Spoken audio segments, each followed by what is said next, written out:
All right, we did it. I never got the crown on top of this piece, but I did get things otherwise sort of finished up here. It's been a little beaten up. This foam has nose on the stairs. It has a cool shape, but I would just have to think a little harder about it. To start with, like I said before, spray it with glue to get the paint to stick to it a little bit better. Which I did that over here, and it's already a lot better off. But it lasted, and it looks a little bit like, marble or something else kind of going on. So it's, if we had a little bit of that tone in here, it would have tied that in better. But I think we saw most of all this stuff, but I'll just show you in the form that we ran it with. There's the fog machine plumbed into the floor, and the geyser is just right here, and the tube just keeps the. It might. I don't even know if it needed that. It just was a quick way to finish it and make sure the fog came out all the way. Got all of the bang for our buck, basically, and the lines weren't even that clean between the two sides. But I sat in wings. All the different nights I had different seats, and I didn't seem to. You don't seem to notice that is a little bit wiggly, so no big deal. And we could have used a little highlight color and stuff on this side, but in the end, the three-sided wall in both cases was a bit obscured with this. It needed to be a sharper angle, and the paper needed to be driven right down in there to kind of see those lines. I might have used vertical trim, but then in that case, it may have just been flat. In the end, again, we needed enough three-quarter cover because there were a lot of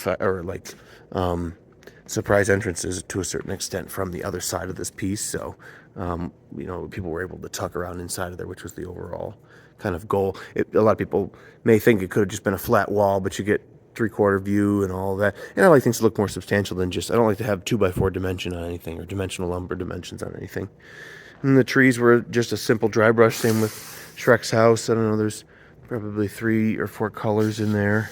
The major color being different on every tree, and then I just ran around with the others and just sort of bumped into it here, bumped into it there. You can see some of that blotchiness here or there.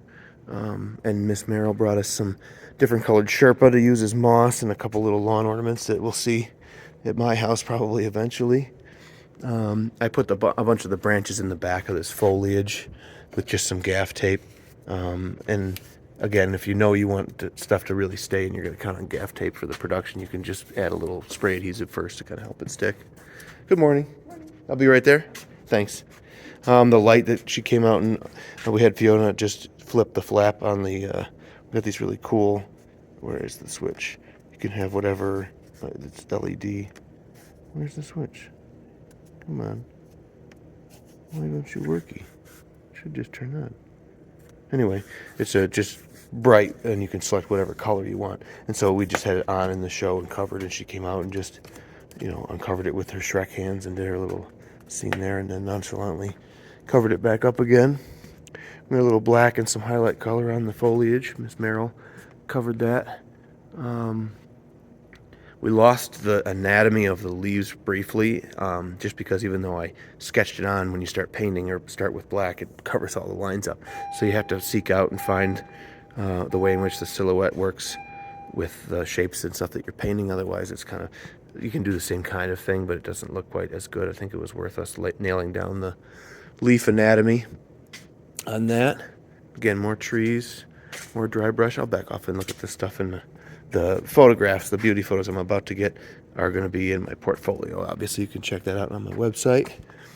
Dewlock turned out nicely. We omitted the dewlock growing and growing and growing with the castle top that pulls the fabric up. I just didn't quite get to finishing the fabric in time. But then a major piece of making that work was also the crenellated piece of Luan, which I really sat there in the audience and wished I had.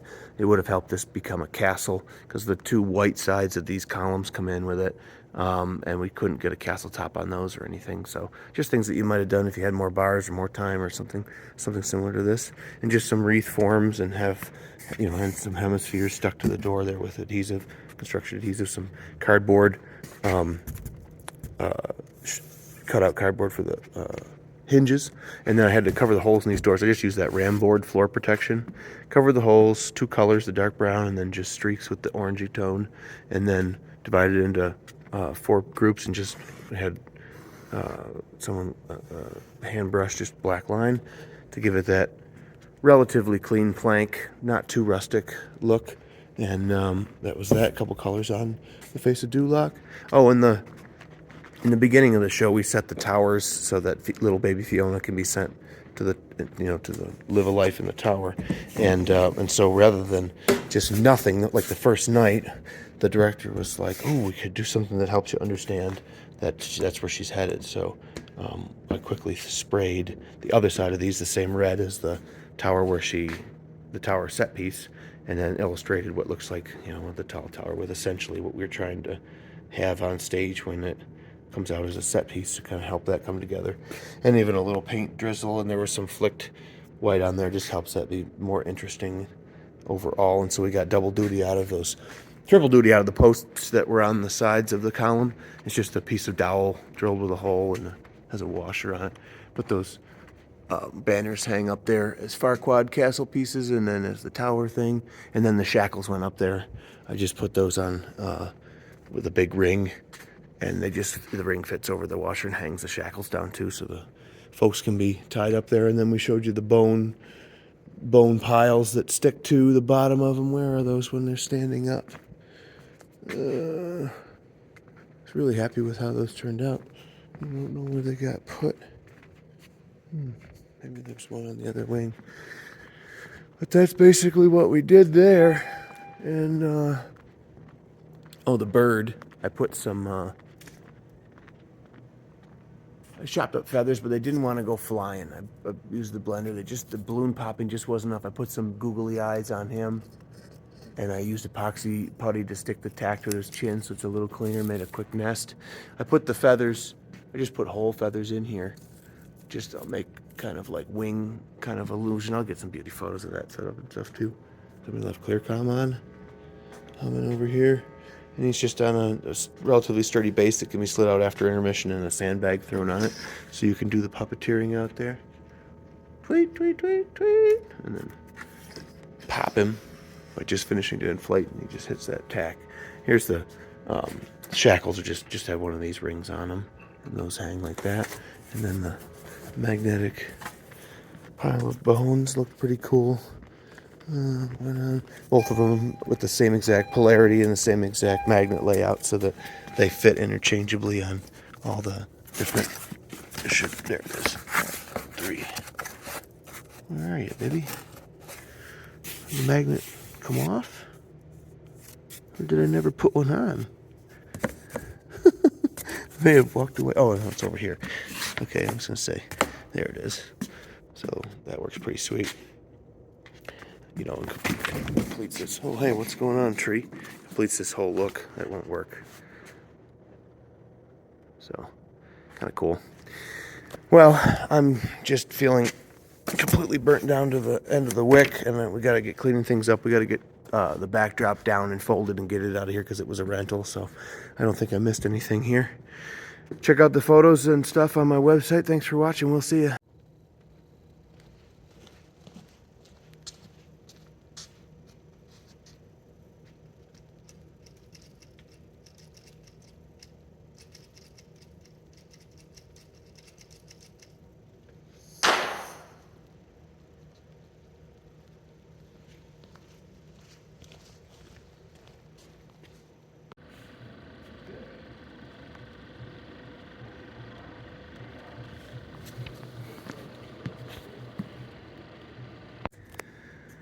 Okay, time to strike everything. I'm going to start with Duloc and the tower and take that down to this point. It's about a little after noon. We'll see how far we can get by the end of the day today. Well, in less than an hour, we got the sides off of Duloc, all the paper pulled off of everything for the most part. That comes right off if you use Super 77. The Super 90 we used on the trees and columns because I'm hoping that holds up longer, as discussed. But I got the cardboard off the edges of these walls, paper off all around, foam moldings off, pulled the railing system and unthreaded the PVC from it, stacked the uprights over there, pulled all the signage, windows, art, like panels and stuff off. We might leave the doors finished this way since they've got like a commercial thing one side there and these on here. This actually you could do tinfoil on that and get away with full light commercial doors on this side and maintain the castle doors or whatever you want to call them on this side for a little while. So maybe we'll leave those. The kids need to do something, so I leave the paper to pick all that up, and then all the Phillips head screws. Everything else has been Torx, but all the Phillips head that go up with my drywall screw gun to get out of the luan up there, take the luan off those panels, the piece that filled the transom window that was on top of Duloc, and the little tray that my buddy built that we didn't end up using, but it was fine. It made this a little bit taller, but they can dig this apart. Actually, those are Torx, so I'll take those ones off, but they can pull the Phillips screws out of that. That's good busy work for them. I'll get the foam off the edges of the stairs, and there's that plastic circle opening I'd hoped to use for the cathedral, but I just didn't get there. I think I'm going to break for lunch and leave them to get started on some of that. It's important that they get in here and work on it as well. Well, just like that, down to just this door. I left the paper on it for a laugh. It's not in anybody else's way. The bark texture.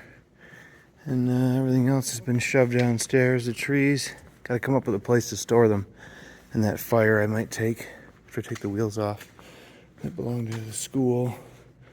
The thrust has been taken apart. Most of the smaller bits are downstairs already. Some of the bigger things that need more hands ready to go down. And then I'll pack up the bird. I don't think it's worth trying to keep the branch. So I'll just clip the zip ties, do a little zip clip, and take the pump and the cable and the nest and wrap that up and put it in a box. And that'll be the day after tomorrow. I got to take the fog machines back tomorrow, and they're in the direct opposite direction. Exact opposite direction. Direct opposite exaction. Most of the tools and stuff have been consolidated, packed up, and garbage is ready to get cleaned. So day after tomorrow, I'll come back and get the rest of this stuff loaded out. There's all the glue. What do we end up with? 1, 2, 3, 4, 5, 6, 7, 8, 9, 10, 11, 12, 13, and most of the 14th, but there's a third or something left of it. So baker's dozen anyway, to make a half a dozen trees. There you have it. We'll see you.